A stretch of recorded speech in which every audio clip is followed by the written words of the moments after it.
I've got to thank the bus operators themselves, who operate practically on a 24/7 schedule, and I have to say, in all sympathy, that their job isn't that easy. It's not just driving the bus.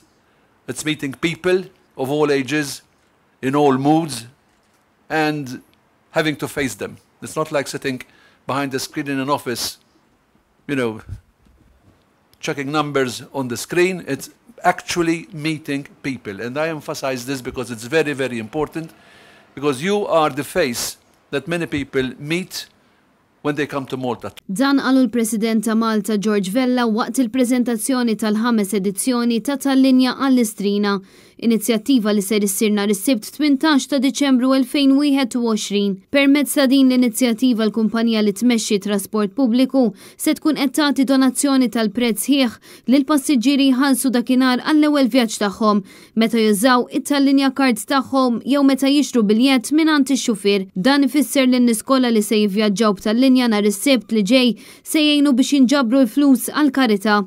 Il-President ta' Malta fil-waqt li ringrazzja lil Malta Public Transport għal din l-inizjattiva li żgur se tkun qed tgħin lil Maltin u Lawċin li jfittxu l-għajnuna tal-Malta Community Chest Fund, tenna li din l-inizjattiva tiġġenera bejn il-35,000 u l-40,000 euro għal dan il-fond. Id-donazzjoni se tkun ibbażata direttament fuq l-ammont li jiġi mħallas minn dawk li għandhom tal-linja cards u n-numru ta' biljetti li jinxtraw minn fuq il-karozzi tal-linji.